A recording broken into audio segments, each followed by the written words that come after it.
Hi there, greetings and salutations. It is an NBA Finals in Indianapolis.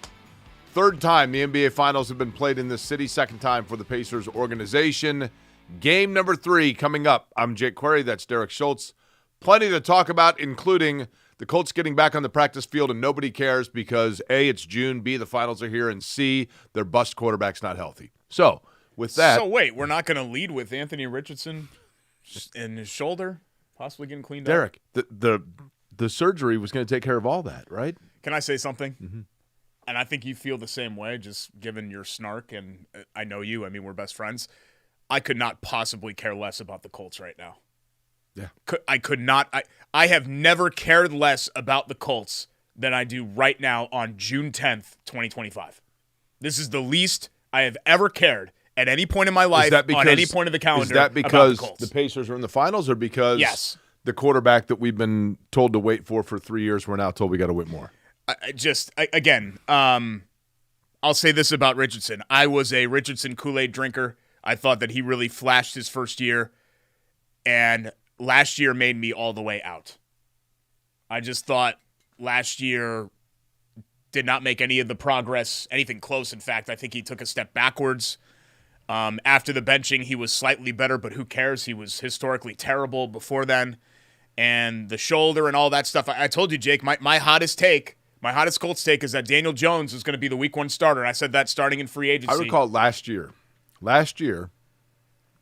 when Richardson at some point it's hard to keep them all straight. One of the times he got hurt, Matt Hiblin, who I work with at the radio station, Matt Hiblin said, you know what's going to happen? I said, what? And he goes, they're going to sign Daniel Jones. Richardson's going to get hurt next year, and Jones is going to take over and become the starter. Wow. Yeah.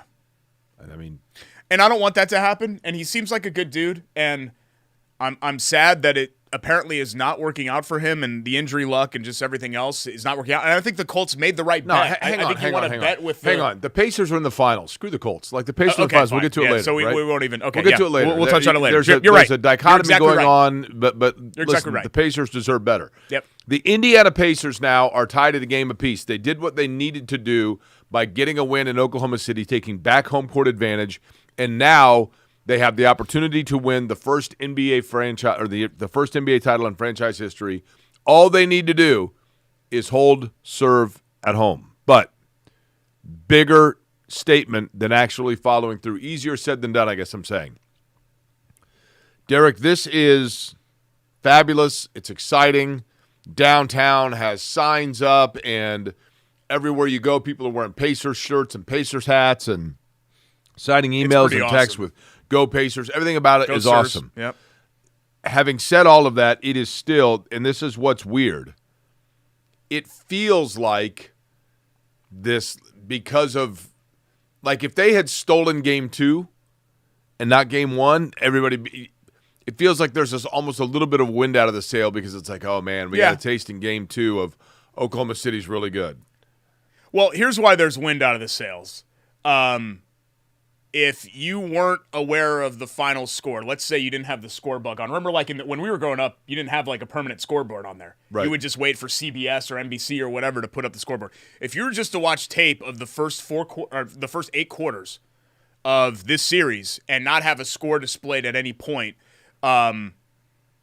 you would be convinced that the Thunder are the better team, right? And I think that's why there's wind out of the sails. The fact is, it's not disappointment that the Pacers weren't able to go up 2-0.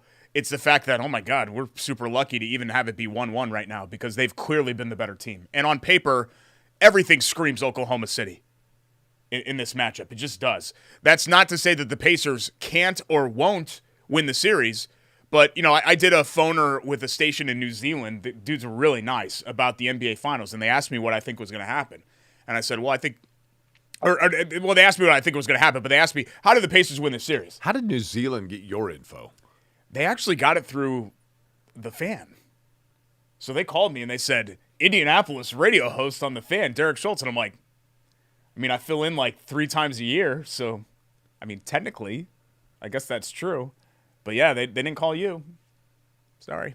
I'm huge internationally. I definitely have a bigger international audience than you do. But you sure about that? They asked me. I was a correspondent for TV New Zealand during the USA World Basketball Championships 2002. Yeah, that was a long time ago. Still have the shirt. That was a long time ago. New generation from this. Okay. But what I told them was they need to have what happened against the Knicks in Game 1, Milwaukee in Game 5, and Cleveland in Game 2. And then, I didn't know Game 1 was going to happen as it is. They need to do that like 3 more times. What happened with Halliburton in that rally in Game 1, they need to do that twice more. I'll tell you one thing that was curious. Because that's what it's going to take. It's Pacers magic is what it's going to take to win this series because Oklahoma City is clearly better than them. Here's what to me is interesting, and I'm not going to say alarming, but interesting. Is Tyrese Halliburton hurt? I don't know, maybe. Here's why I say it. 4 minutes left in that game. I think it was a 14-point game. And Rick Carlisle pulls Halliburton for Johnny Furphy. And then shortly thereafter, James Johnson comes in. Not unusual, not shocking. But at the same time, if you look at what the Pacers have been able to do to steal games, that's the time window when all of a sudden it all comes together for them. If there's one group and one team where you would go until the final horn, it's this one, right? And they waved the flag with 4 minutes left. They did. Now, was that because Carlisle just knew, look, this one's over, or is that because he noticed that Halliburton, who was very gimpy after the press conference postgame, that something was up? Yeah, it could have been a combination of both of those things. Maybe just I don't want to press my luck here. Like, what if we try to get it going and then Halliburton gets more hurt or whatever, and we can only cut the lead to 7 and the result ends up the same? Who cares? He limped and it was an obvious limp, right, coming out of the press conference. So it's certainly something to keep an eye on. But I don't know, like, and I'm not saying, obviously he looks hurt and I don't think he's faking it or whatever else. But just like in the discourse about Halliburton, I think we need to do a better job of holding him accountable when he's not playing the best. Fair. There's always an excuse. There's always, well, I think he's hurt right now or whatever else. Frankly, I don't care. If you take 3 or 4 shot attempts and you have 4 points through the first 3 quarters of an NBA Finals game, like that's not acceptable. Sorry. Thunder are really good, and they did a lot. What they've done in this series, and something that the Knicks and the Cavs and the Bucks couldn't do is that the Thunder have dictated terms. This is how we're going to play, and you're going to play just like we want you to play.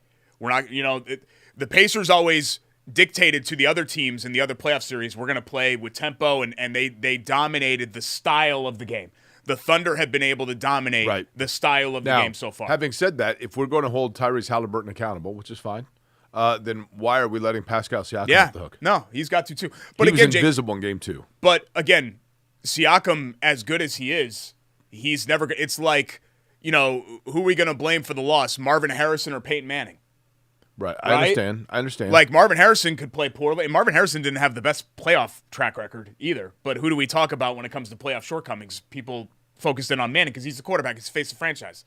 And that's what happens with Halliburton. You want to be the superstar and all of that. This is what comes with the territory. When you're good, you get all the flowers. When you're bad, you get the other stuff. And that's life. That's not me being mean or anything like that. But what I'm saying is this, life. Derek. If I were to play devil's advocate, Oklahoma City is elite defensively, historically elite. If Oklahoma City is going to take away Tyrese Halliburton, that's fine so long as Halliburton has areas where he can get the basketball that then are picking up the slack. And while he may not have been as offensively aggressive as we want him to be, part of that may be because that part was taken away for him. But then when he's getting the ball to Pascal Siakam, he's got to go more than 3 for 11. When he's getting the ball to Andrew Nembhard, he's got to hit more than 4 field goals, et cetera, et cetera. Yeah, no, I agree. And it's not as easy in defense. If I will defend Halliburton, it's not as easy as saying, well, he needs to be more aggressive. Right. It's a two-way street. The Thunder are really good, and they're taking it away. And a lot of times, Halliburton, by passing up the shot, is making the right decision. Right. And that's when it falls on the other teammates. But they've turned the Pacers into a jump shooting team, which they can shoot jump shots, but they need points in the paint. And they're taking them out of the paint. They can't get anything easy. They're not getting anything at the rim at all. I mean, they had 34 points in the paint. That was all garbage time. Right. Thunder, the game had been decided at that point. I think they had 4 points in the paint in the first quarter. You can't live like that. You can't depend on making 17, 18 threes. Like, the Pacers can do that, but you can't depend on doing that to win.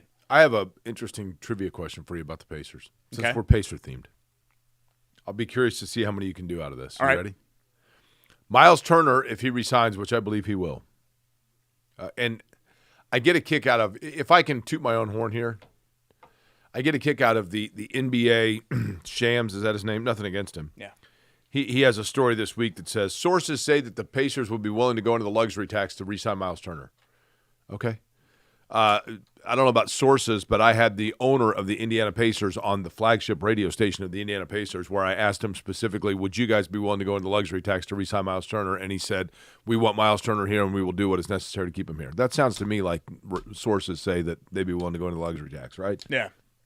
So Anyway. you wanted to get credit for that? I just think it's funny that when stuff is reported locally, nobody thinks about it, but it has to be national, and then it becomes legitimate. Well, and then what ends up happening is that the fans here are like, the local guys never break anything. Right. And you're like, what do you want me to do, right? Yeah. But if Turner does do that, eventually he will break into the top 5 all-time in Pacers games played. Games played as an Indiana Pacer. yeah. I'd like to know how many of the top 5 currently he sits 6th. Okay. How many of the top 5 can you name? Reggie Miller. Jermaine O'Neal. No? Okay. Top 5 most games played as an Indiana Pacer. Jeff Foster? 4th. Most games played. Let's see. Dale Davis? 5th. So second and third I need, huh? Uh-huh. In NBA history, right? NBA history, yes. Rick Smits. 2nd. Herb Williams. No. You get 3 strikes. Okay, Herb Williams is a no. Chuck Person. No. It's a great trivia question. Man. Solid player, but never a superstar. Never a superstar. This guy, I would say this guy for his position was Jeff Foster. A solid, did his job, did it well, took it for granted because he was there forever. Solid player. Man. Antonio Davis? Nope. I don't know. Probably for his entire career, a top 10 player at his position, but never a top 5 player at his position. But a solid player. A top 10 player at his position. Danny Granger? Nope. I don't know. Tell me. Well, we'll just Okay. throughout the course of the show. I really no, but I want to know. Like I don't know. Yeah. People need to Let me keep see. listening. It wasn't Clark Kellogg because of the injuries. McGinnis was ABA. Got something on my shirt here. Yeah. So I already guessed everybody else that was on there. I'm surprised Herb Williams wasn't. I thought that would be like That's the kind of great- the kicker because that's a he great played guess. 8-9 years as a I Pacer. will let everybody know later in the show. You can make guesses as it comes about. It just when it hits you. It's going to be somebody really obvious, and I'm going to be super mad about it. I would not agree Yeah. with that statement. It's going to be somebody obvious, and I'm going to be real mad. No, you're going to go, oh, okay. You're not going to. You are not going to facepalm. No? Okay. That's why it's great. A great Okay. trivia question. So I got the obvious ones, right? I just missed the Yes. one that, So that makes Reggie it a great Miller trivia number question. 1. Okay. Rick Smits, I believe, number 2. This player number 3. Foster number 4 and Dale Davis number 5. I'm pretty sure that's how it goes. Okay.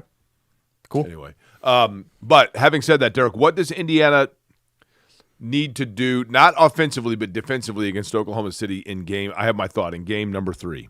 Well, it would be very helpful, Jake, to not let Alex Caruso score 20 points. Okay, that's it. See, Gilgeous Alexander is going to get us 35. Yeah. That's just how it is. You cannot have Holmgren, Caruso, and Williams. You got to take away at least one, if not 2 of those 3. Yeah. Right? It's the same thing with other teams. When you're talking about, how do you play the Pacers? Well, you can't let Obi Toppin score 17. You can't let TJ McConnell score 14. Right. You know what I mean? It's the same. You can't let Andrew Nemhard hit 5 threes. It's the same thing. You can't let, and their depth guys are good. Aaron Wiggins and Caruso and those guys, they're good. But you can't let them go off. Like if they get 8-10 points, whatever, but you can't let them, Caruso in that game scored more than any Pacer. No, I know. He outscored the entire roster. The key to beating Oklahoma City is to know where their strength is and let that happen, so to speak, and then not let the auxiliary happen. Yeah, no, I agree with that. Because you're not going to shut down. Gilgeous Alexander is a wonderful player. Let him get his 35.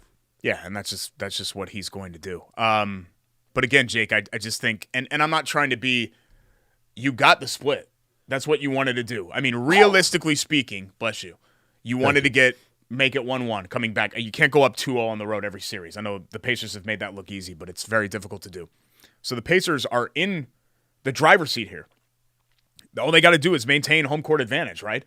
But I just think the margin for error is so thin. I mean, essentially, they've got to win. I know it's 3 out of 5. Essentially, you got to win 3 out of the next 4. That's how you win the series. Correct. To me, because I don't think you're winning a Game 7 there. So you really have to be up. Are you okay? Well, you're the one that was. Can we get him some tissues? You're the here, one that was hacking Vince? all over the place a minute ago. My God, and I haven't hacked once during the actual show. Vince has got some tissues in there. I have morning allergies. I don't know what to tell you. We tape in the morning. Vince used most of those after games. You want to start taping in the afternoon? He was no crying. Sneezing whatsoever. Vince a little emotional during games. Pacers need to get up 3-1 in order to win the series, I think. I would agree with that. Yeah, and I don't think they're going to win another one in OKC. I'm worried that they're going to split here. Me too. Go back there. 2-2. Me too. Yeah, me too.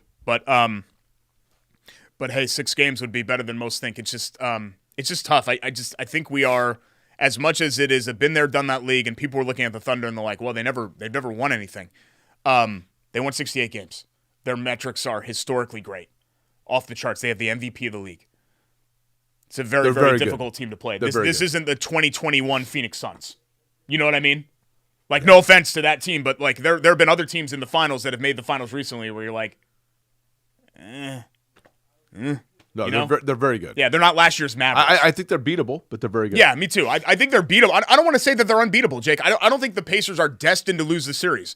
I just think it's going to take a lot for them to win. The Pacers need 3 games where they shoot the ball extremely. Those anomaly games where the threes are just coming from everywhere. That they need 3 of them. Yeah, I mean they need anomaly magic. That's what they need to win the series. That's what they needed to win 1 game so far. That didn't have anything to do with them outplaying the Thunder. It took magic. It took Miles Turner banking in a 3 and a bunch of shooting variants. Which is a better Thunder song, the Imagine Dragons one or Thunderstruck? Is that a serious question? I mean, clearly it's the AC/DC song. Think so? Yeah, Imagine Dragons song. God, that was everywhere. Well, so is Thunderstruck.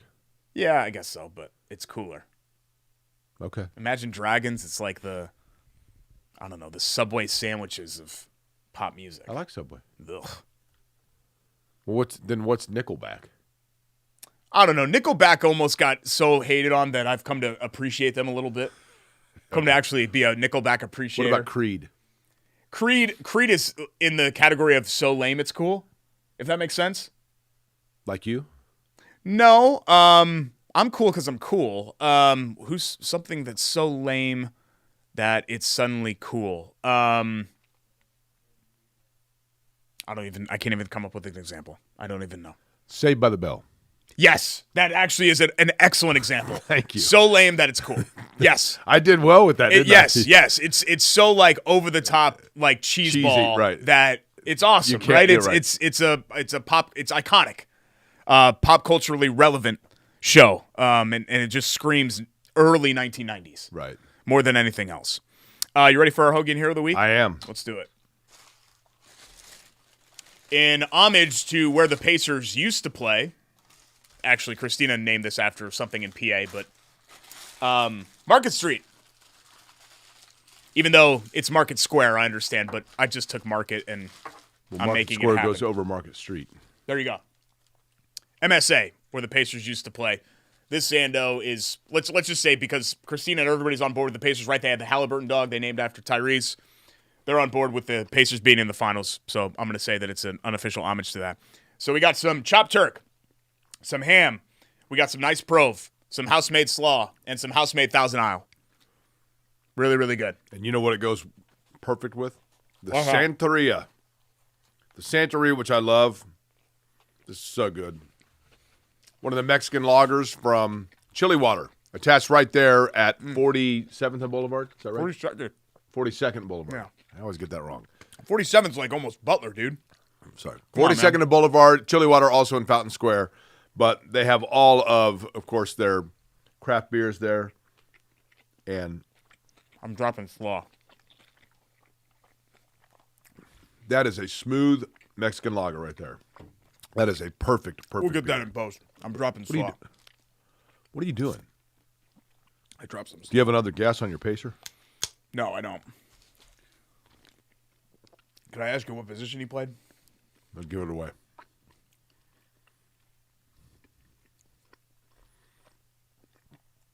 Why can't I think of this? Do you want a hint? Yeah. Tom Crean. It's not Travis Diener.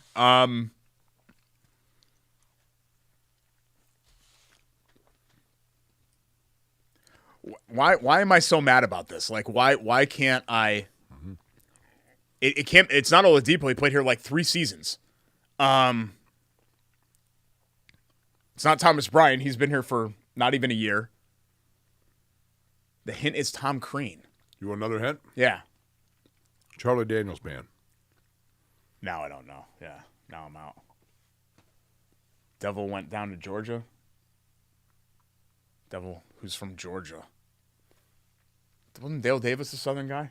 Did I already guess Dale Davis? You did guess Dale Davis, yep. No, I'm out, man. I'm just gonna look it up on Basketball Reference.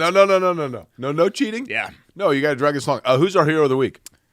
I gave it to Tyrese. I know he's coming off a bad game 2, but what he did in game 1, another moment, and you saw the videos, right? Even Reggie Miller and his family watching at home.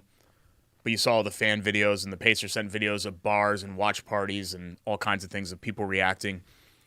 It is, and we're not being in the moment here. This is not hyperbolic or anything like that. It is the greatest run of clutch shooting in NBA history. No one has ever done this in a single postseason. Nobody. Michael Jordan, LeBron James, Steph Curry, Larry Bird, Magic Johnson, hell, Rick Barry, Jerry West, whatever. Wilt Chamberlain, Bill Russell. No one has ever done this in NBA history. No one has ever put together these moments. The game winner against the Bucks, the game winner against the Cavs, the game tire against the Knicks after that furious rally, and the game winner against the Thunder. No one has ever done that. No one. It's inexplicable. I think I saw a stat that dating back to the start of the season on game tying or game winning shots, he's 14 of 16 or 13 of 15. Right. Jake, if you even hit 50% of those, that's clutch. Right. No, if you go 7 of 15, that's clutch. And to shoot 90% on those shots, it's just incredible. It defies logic. It is remarkable. Like when he had the ball, you knew it was going in. Obi Toppin was on the 3-point wing. They come down. First off, I'll tell you who's my hero of the week. And I have a bias because I love this guy. Aaron Nesmith. There were 2 players on that Game 1 win that were so critical. Shai Gilgeous-Alexander has the basketball, and he's being guarded by Andrew Nembhard, who's known him since he was 9, right? Nembhard looked like DiCaprio in Titanic. Put his arms out this way, but pushed his chest out to get kind of in the grill of Alexander, which forces Alexander to think, okay, I've got to step back and get space here. Alexander assumes that Nembhard's right there on him, so he pulls up. Nembhard actually dropped off so that Alexander then could not penetrate. So he presented in the eye of Alexander the thought that Alexander did not have an open look, even though he did. He misses the shot. Aaron Nesmith, in a very, very underappreciated, and overlooked move, Aaron Nesmith taps the rebound out to Toppin, who then gets it to Halliburton. They come down the floor, and Toppin is standing like this on the 3-point circle, and he's wide open. And he watches Halliburton go to his right, and Toppin goes from having his arms open, like, give me the ball, to both fists in the air of, oh my gosh, he did it again. And they all celebrate. It was an awesome moment, and it was a great team moment because everybody knew exactly what their role was. Everybody knew exactly where they needed to be. Yeah. And they got back defensively very shortly after he hit it, even though there was 0.3 left.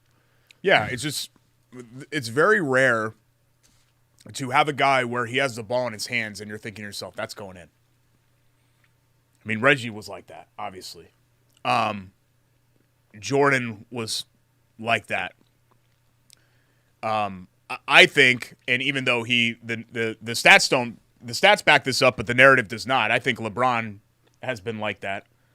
Kobe at times was like that, but now Halliburton is in that group. Kobe, I saw a stat of people with game tying or winning shot opportunities in the final 30 seconds of games, Kobe Bryant was a 22% shooter. Yeah. This isn't even a hot take. This is true. And, God rest his soul, and he's an unbelievable player. No player's legacy or impact in the NBA has been as artificially inflated as Kobe Bryant's. Correct. He's a great, great player. Kobe Bryant is a lot closer to Larry Bird than he is to Michael Jordan. Correct. Sorry.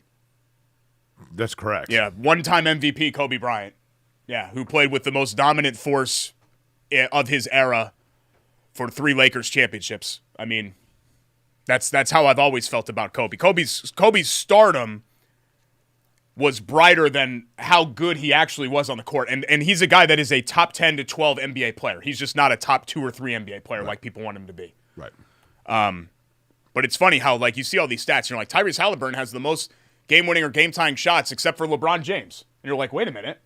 LeBron has 11 of these and Halliburton has 6? How is that possible? Because I was told LeBron's a big choker and blah, blah, blah, blah, blah, and he's soft and whatever, and he's not clutch. Okay. Well, he played for 20 years. Yeah. Part of it. Well, so did Kobe. Yeah. Yeah.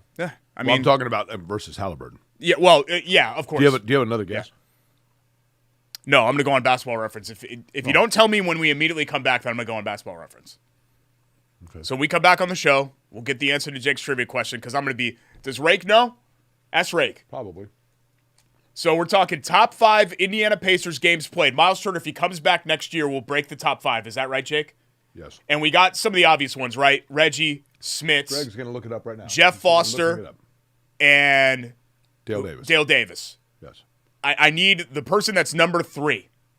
I guess Herb Williams. I guessed Person. I guessed Antonio Davis. And I'm going to be real mad about it. Okay. When we come back, Greg will give you the answer. Okay. And we got plenty more to get to. The Colts ownership situation, the house settlement, plenty more to touch on here. Episode, what is this even, 140? No, 240? Is this 240? Do they list it up there anymore? No, they just list the date. I think it's 240. Corey and Schultz, ISC Sports Network. Stick around.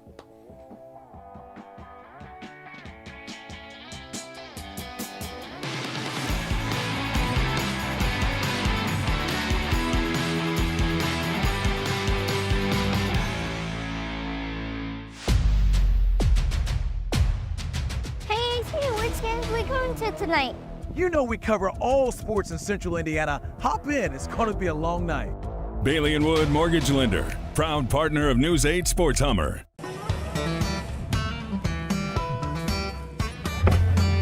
Hey, AC! Nice snap. Mortgage is a snap!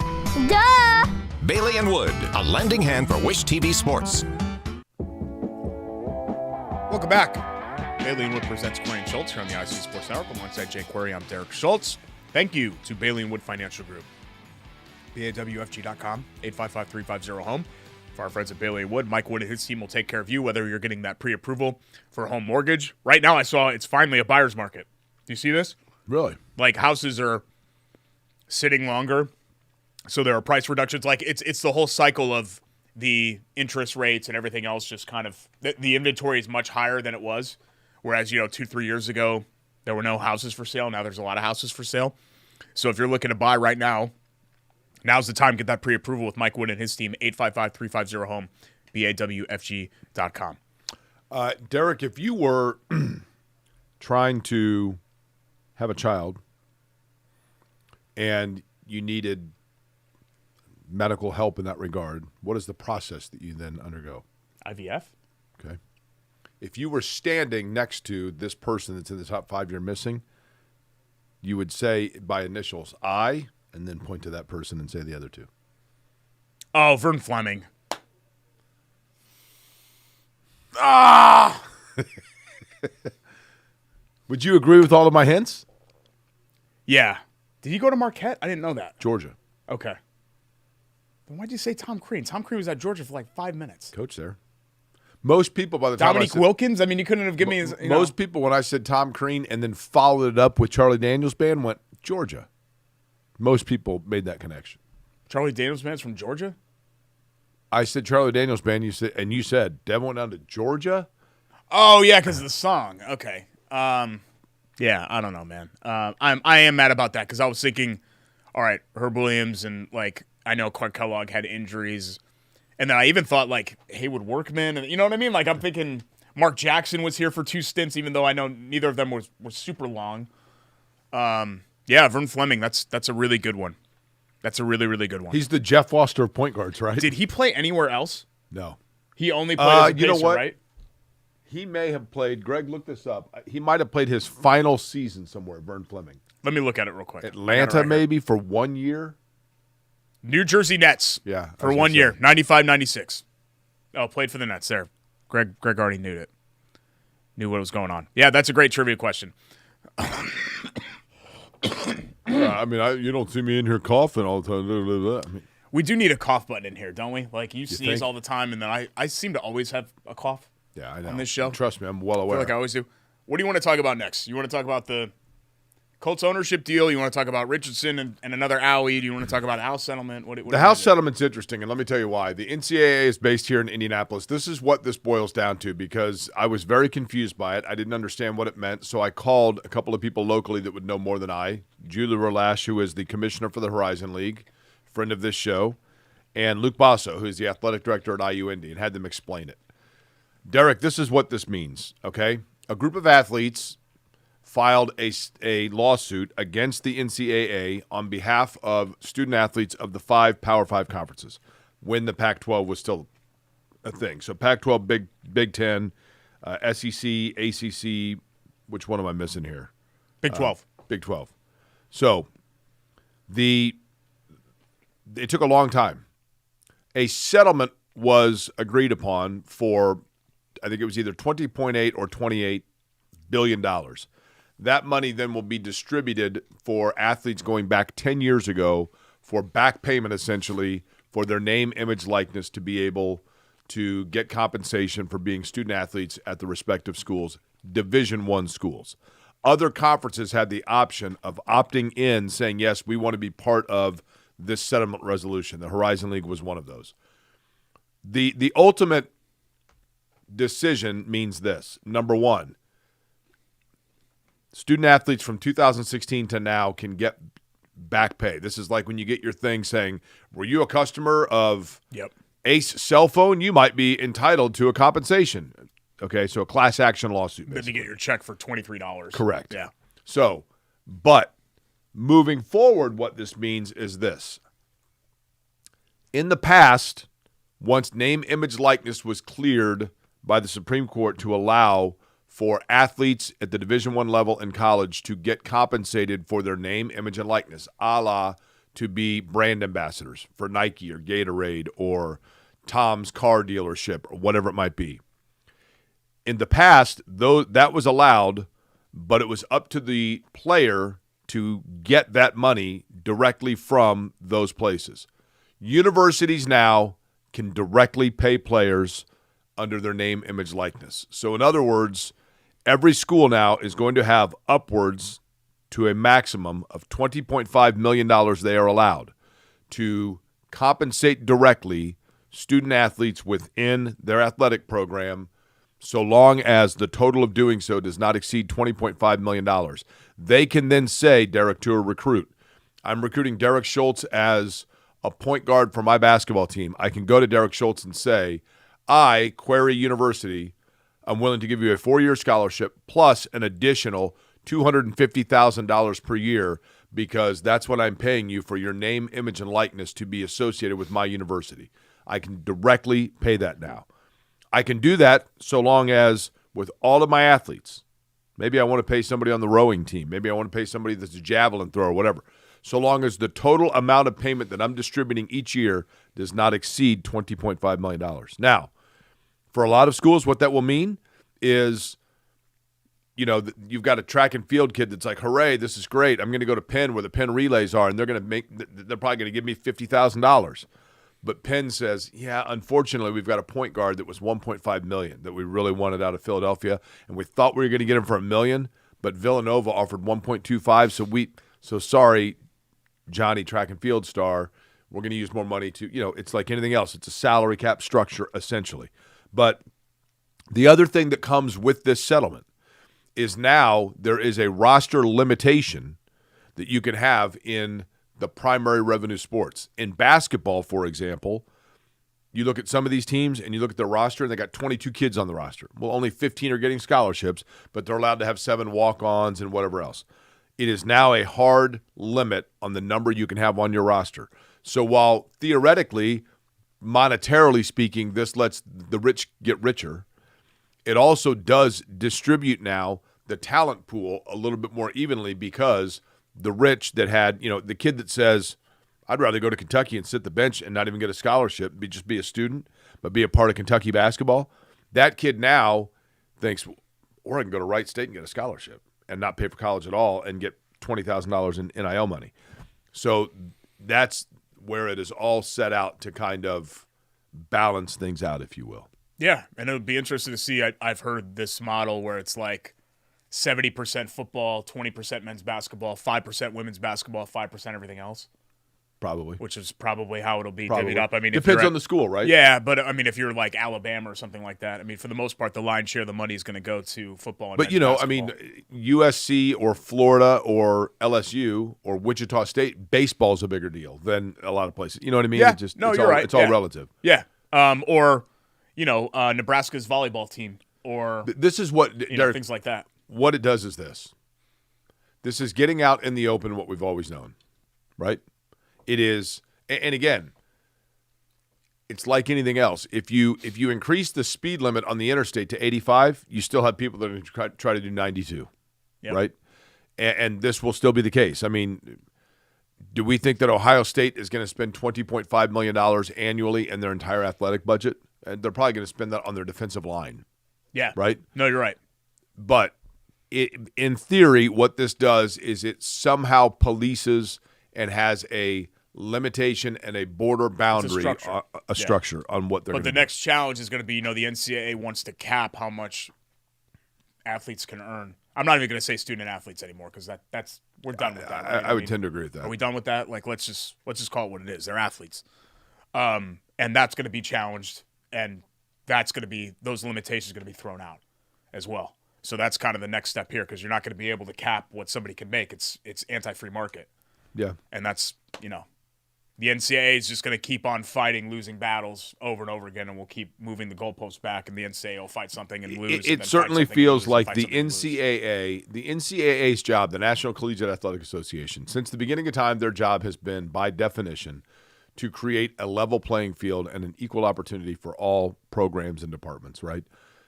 Clearly that now means – which is impossible to do. Right. Yeah. So clearly now the shift of the NCAA in terms of their definition, and I don't mean literally, I don't mean that this is in their mission statement, but the mission statement for the rest of America and the way they see the NCAA now is an organization that puts on cool tournaments. Yeah, and they're just the governing body, right? This isn't some Correct. corporate entity or something that's overseeing all this. This is the university presidents and everybody deciding.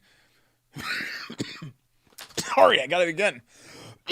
We'll get that in post. 3, 2, 1. It's the university presidents, everybody deciding, how are we going to structure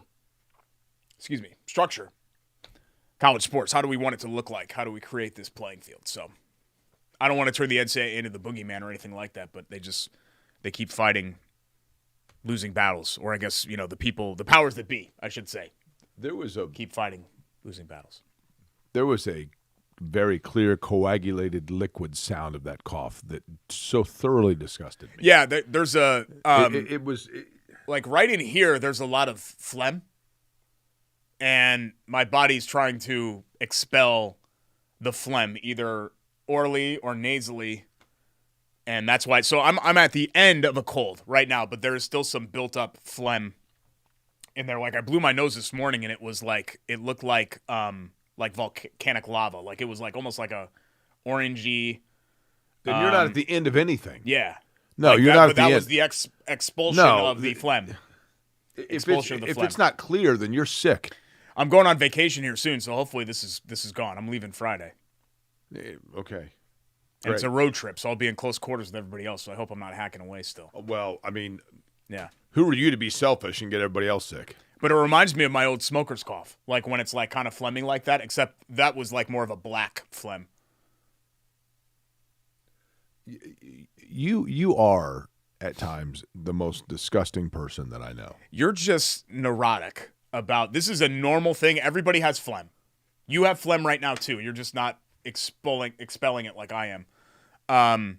Everyone has coughs. Everyone, everybody poops. It's like the book. Like, whatever. This is a guy's show. It's a guy's show. We talk about guy issues, and having a poorly timed cold is not only a guy issue, a gal issue. It's a human being issue. So I'm sorry for being a human. Apologies. You're sneezing all over the place, and I didn't bring the show to a screeching halt. I sneezed twice at the beginning of the show. I didn't bring the show to a bright screeching light halt. hit my eyes. It made me might have sneeze. COVID or something. I don't know. Yeah, probably. And I'm not. If I got the Ebola. Maybe we're COVIDing each other. You're just over here just throwing your ish around everywhere. Who Here knows? you go. I did go to the gym yesterday. I probably should. I wiped everything down afterwards, but I had to go. I hadn't gone in like 6 days, and I was feeling bad. But then I had a coughing fit like right after that from throwing my ish around. What gym is this? Should we let everybody know? At JCC in Indianapolis. Yeah. Sorry. Let's get to the Colts. This is just kind of a quick thing here, but the Colts deciding their ownership transition, which we knew it was going to shake out this way. But there were some questions as to, are all three daughters going to try own the team? And that's not how the NFL works. You have to have a principal owner that you say, okay, this is the point person, even though the three of them Derek, will make decisions together. Listen, Carly Ursay Gordon, she's the oldest daughter, if I'm not mistaken. I think Greg can confirm that. She's the oldest of the three. She is the head honcho. The buck stops with her. She is the principal owner and CEO. Her two sisters, Casey and Kaylin. I always get them confused. Correct. Kaylin, I believe, is the youngest. Irrelevant. But those two have ownership within their title and in different areas. But the bottom line is the oldest sister is the CEO and the final decision maker. The one thing to me that this says, because of the fact that Jim Irsay's passing was, for the most part, unexpected, and in addition to that, because of the short amount of time that this was already declared and announced and everything else, leads me to believe, and I say this, hear me out, it sounds irrelevant and it sounds insensitive, but that shows to me that this was not something that they all of a sudden said, oh gosh, now what are we going to do? We have to come up with a thing here. This seamless, or at least by appearance, seamless transition, and what clearly was a prepared seamless transition, indicates that there has been an in-work progress for quite some time about what would happen upon the passing of Jim Irsay. That is significant for the following reason. We have entered into a time period. I'm not saying and I'm saying this, I want to be careful here. I'm not saying this speaking specifically about the case of the Indianapolis Colts, just in generality. We have entered into an area where the value of these NFL franchises has skyrocketed so much that for the vast majority of NFL owners, the value of their franchise is exponentially higher than what they paid when they acquired the franchise. Yeah. That is significant because when you have a change in ownership and inheritance, there is, regardless of if the state doesn't have it, there is a federal inheritance tax that is owed by the inheriting party. And that tax is determined by the valuation of the team, meaning what the federal government determines the value of the team to be, a percentage of that is then owed in an inheritance tax. These organizations, Derek, have become so valuable that the inheritance tax is oftentimes exponentially higher than even the initial purchasing price. And so that's why you now have, very seldomly now when franchises go up for sale, do you hear about one guy that steps forward and says, hey, I'm going to buy that, or woman, I'm going to buy that franchise. Now it becomes, capital investment groups and 20 different owners and et cetera. It's what you had in Denver, for example. It is very rare that one individual can buy a franchise, and in particular in middle market cities. The reason I say all of that is to say the seamless transition and the short amount of time with which it took place upon the passing of Jim Irsay would lead me to believe that the financial structures that were needed to keep in place to both appease the inheritance tax and as well maintain the ownership, one would assume that it appears that also has been thought through and acted out a long time ago with those wheels in motion. That's a long-winded way of saying that has, to me, been a major point of curiosity for me. Yeah, if they weren't prepared to do this 5 or 6 years ago, then I think certainly they started to get prepared to do this after what happened late in 2023. As much as I hate to agree with that, yes. Regardless of what actually happened, and maybe we'll never know. Right. Where Jim Irsay very nearly passed, according to reports, at the end of 2023. I think that was, if the light bulb didn't switch on before then, it probably switched on right then. Like, oh, crap, we better have something in place here. So I'm glad that the Colts did this. Look, as much as they have struggled the last 10 years as an organization, this is still a competent organization, and they have a lot of smart people. And we talked about one, Pete Ward. We talked about him. Like, I have a lot of respect and all of that. I know we're critical of the Colts organization at times, but they have people that know what they're doing there, right? And so I'm not surprised that they were prepared to do this. Pete Ward is a pillar of the city that people should be.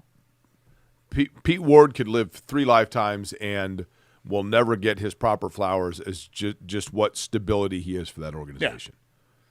Yeah. And just like Irsay, I mean, I think Irsay, all in all, was a great owner. I think he had a bad final stretch, right? But I think all in all, he's a great owner. So I'm glad, and I'm hopeful that the daughters do well in their stewardship of this franchise. And I think they're going to take it seriously, and I think it's important to them, and I think they know what they're doing.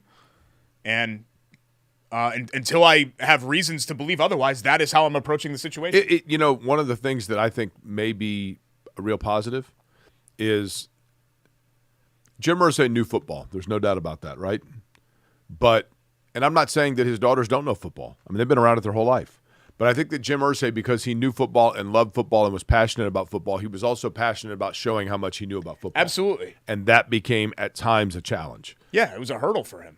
And I think, the daughters may say, we have people in place to do those things, and they make those decisions. Yeah, I mean, I think, like tying Grigson and Pagano together, I think in a way the Chris Ballard situation, I think the reason why those decisions happen and why the Ballard situation has gone as long as it has is because Irsay was desperate to prove, I know that I'm right about this. And right. Look, it's going to happen. I believe that it's going to happen. And, obviously it never happened with Grigson and Pagano, and not sure it's ever going to happen with Ballard, particularly if Anthony Richardson washes out, but I guess that's still TBD. So I guess we'll kind of see on that end. We come back on the show, quick hits. Actually, we have some more news that is Colts related. A guy that got released on Monday that could potentially be a Colt. We got a Caitlin Clark injury update as well. And another fabulous longtime Indianapolis media member walks off into retirement. We'll acknowledge that too. It's Corey and Schultz here on the ISC Sports Network. Don't go anywhere.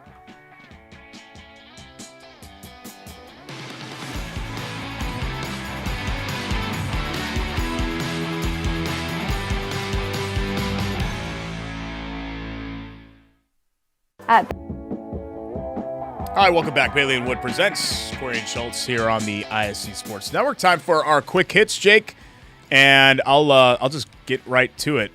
This is not a surprise. This was coming for a long time, and I heard other Colts media people discussing the possibility of this player getting released and then becoming a Colt. But the Cincinnati Bengals have released Jermaine Pratt, 29-year-old who spent his entire 6 seasons in Cincinnati, and his career directly aligns with Lou Anarumo. Right. The new defensive coordinator. Yeah, Lou got there in 2019. Pratt got there in 2019. They have never been apart from one another. And the Colts have a real void at linebacker, just depth-wise. And they're banged up right now. Zaire's dealing with, I don't even remember what he's doing. Was it an ankle or something? I don't remember what he's dealing with. EJ Speed's gone. Yeah. Top 10 in the NFL in tackles last season. You take that with a grain of salt because tackle numbers don't necessarily mean anything. But still, a guy that plays a lot and is productive. And the Colts could use some veteran help. He would definitely make sense. Colts could use some veteran help there. So we'll see. Maybe the next time that we have a show, we'll be talking about Jermaine Pratt as a new Colt. Fever say they're playing the long game with Caitlin Clark's injury. So the original timetable said maybe 2 weeks, but she did not play in their most recent game, and that was a game that had hit the 2-week mark with this quad strain. Steph White, who's a good friend of Jake's, says that Clark has not been fully cleared yet. This from Stephanie White. Quote, I don't know if cleared is the right word. She's ready to start ramping back up, but it's completely different when you're going one-on-one in workouts and you're just out there in 5-and-5, getting up and down the floor and moving laterally. So she's been allowed to do some practicing, but not everything. We're going to be smart. We're going to be cautious. We're going to play the long game. That probably is smart, right? And they're surviving so far. Yeah. I mean, it helps. If they could just play the Chicago Sky like a dozen more times. Chicago's had all kinds of problems. They're terrible. Yeah. Whoa. They've been bad. Not to discredit Indiana, but my God, they've been bad. Yeah, they've lit their carcass on fire in the games that they've played so far this season. It's been brutal. Congratulations. How would you light your own carcass on fire? So you murder somebody and then you burn the body. But you said they've lit their carcass on fire. No, the fever have killed this guy Gotcha. and then Okay. poured gasoline all over it and then lit the match, throw it on there. What are you reading? What movies are you watching? No, nothing. It's something that happens. I don't know if it happens in daily life. I hope not. But yeah, it's a common sports term. Like when you blow somebody out, not only did you blow them out, you disemboweled them, and then you you doused their dead body in some sort of fire accelerator, gasoline, petrol of some sort, oil maybe, and then you light a match. Do you remember and like you 8 years incinerate ago, the body? Do you remember like 8 years ago when you said that I would be that you thought I had tendencies that I would be a serial killer? Yeah, because everybody trusts you no matter what. Well, yeah, but listen, Yeah. you've got You'd like make a great serial you've got killer. like the anarchist cookbook how-to guide on this. I don't think so.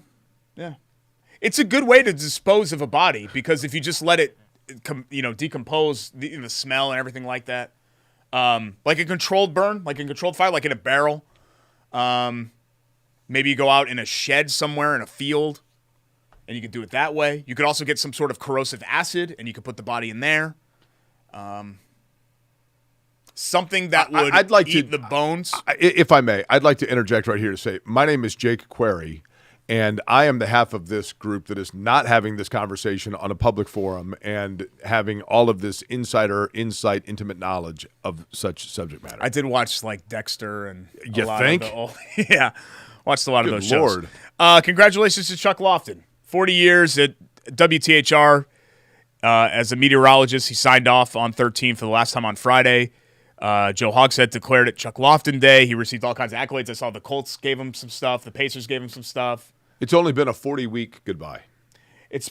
We've had some long goodbyes, but I feel like we've had a whole batch of folks go into retirement, particularly from THR Calabro. lately. Calabro. Like Calabro and John Stair wasn't that long ago, right? Correct. He's now the mayor's I know. Zionsville. I Yeah. just saw him the other day. He's Nice an guy. incredibly nice guy. Avid Corey and Schultz radio listener. Really? Yes. John Stair was an avid QNS fan. Yeah, I don't know. He's really just good the guy. nicest guy. He might have is- just said that he- to be nice. Yeah.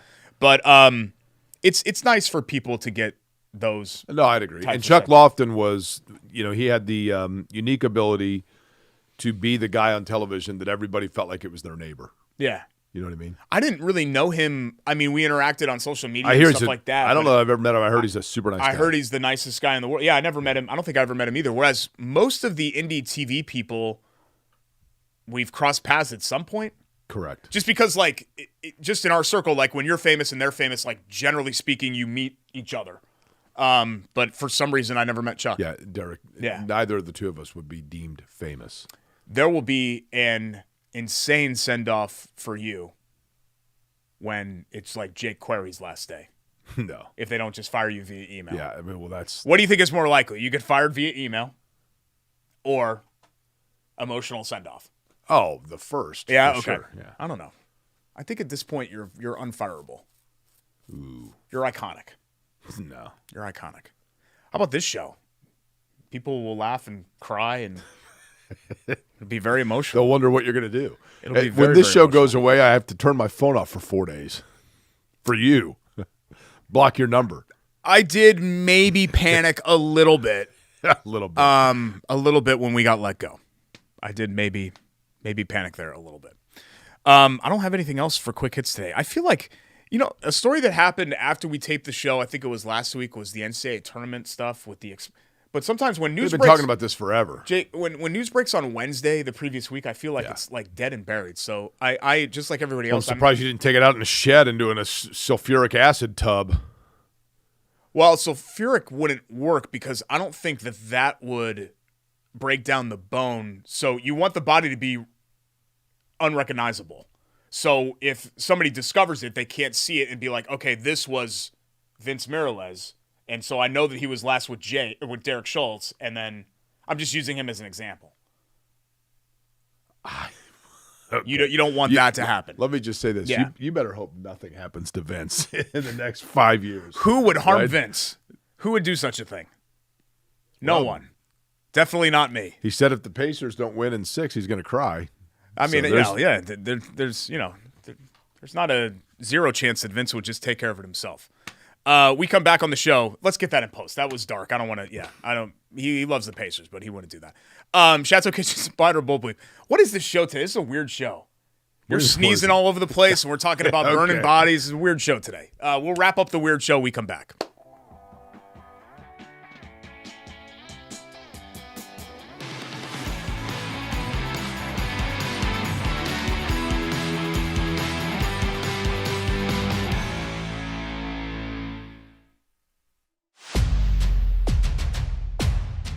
Hey, AC, which games are we going to tonight? You know we cover all sports in Central Indiana. Hop in. It's going to be a long night. Bailey and Wood Mortgage Lender, proud partner of News 8 Sports Hummer.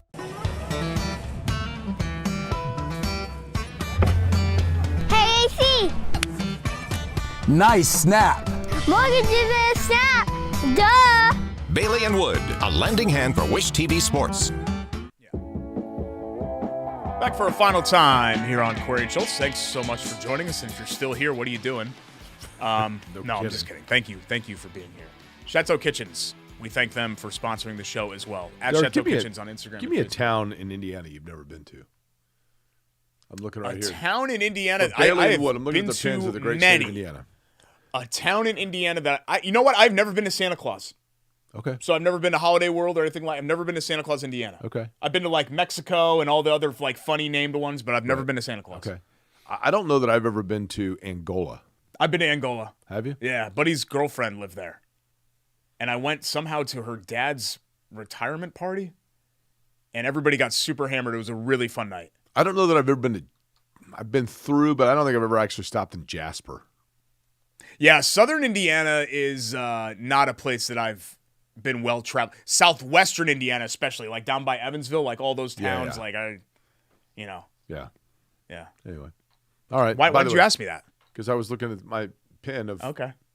Bailey and Wood. It's a big, beautiful state that we have. It is. I've always kind of wanted to go to, is it Corden, the First original state state capital? Yeah. Greg That's not too Rake's far house from down. Rake's hometown, right? Correct. Right over there, 5 minutes. But that's an area outside of just driving down to like Louisville or something, like that's an area that I haven't really frequented.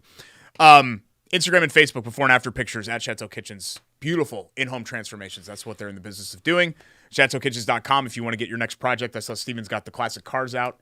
Steven's a cool dude. Hey. Do you follow him on Instagram? You should. Yeah. He's got And- cool dogs, cool cars, cool house. There's a Cool classic company. car show taking place in Joliet, and Did you see them all? driving It up was crazy. 65. It was just It was nothing. wild. But, It was like, and it was anything and everything. It wasn't just like Corvettes. It was like Correct. 1930s trucks. 60s Chryslers It was and awesome. Christine. I saw and like all a of them. 1978 Cutlass. Yeah.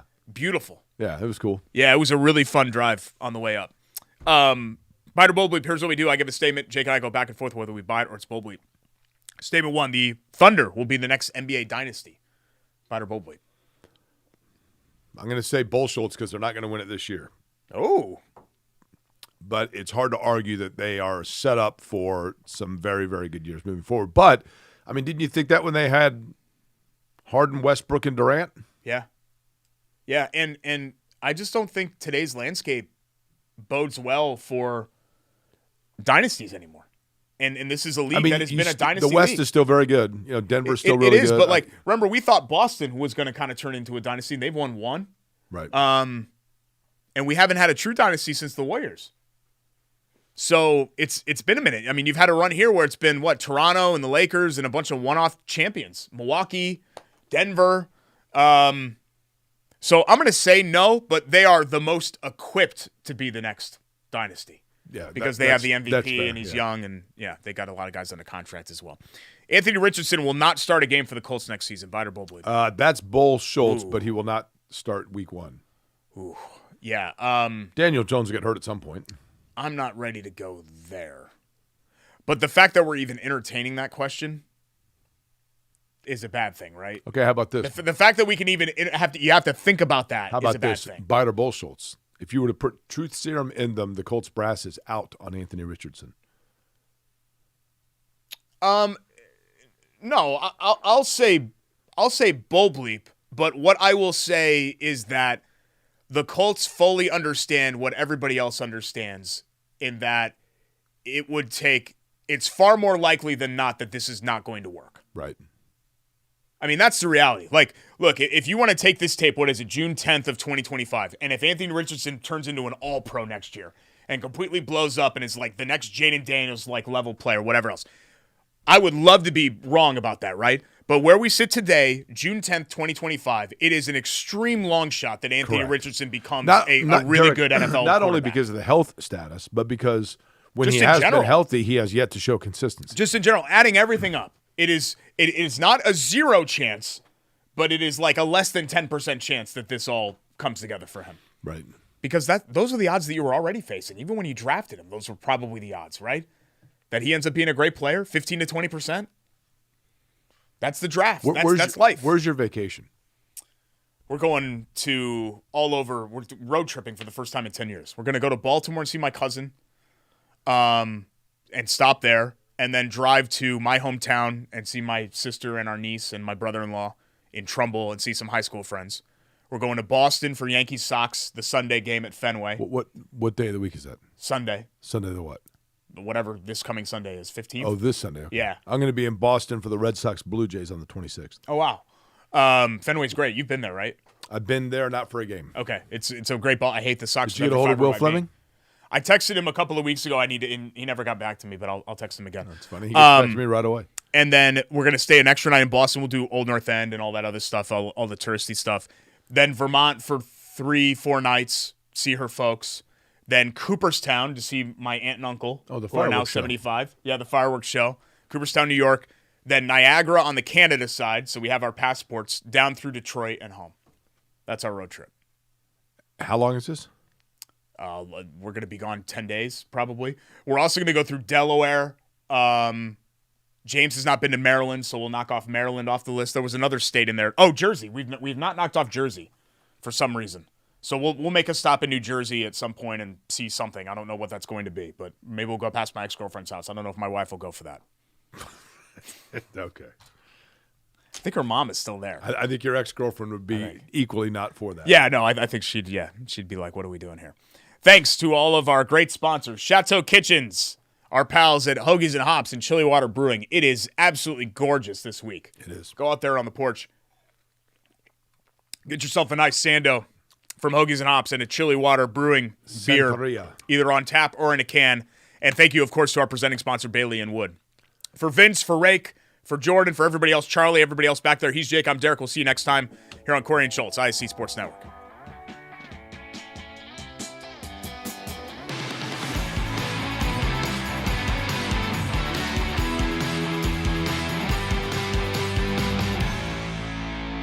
At Bailey & Wood,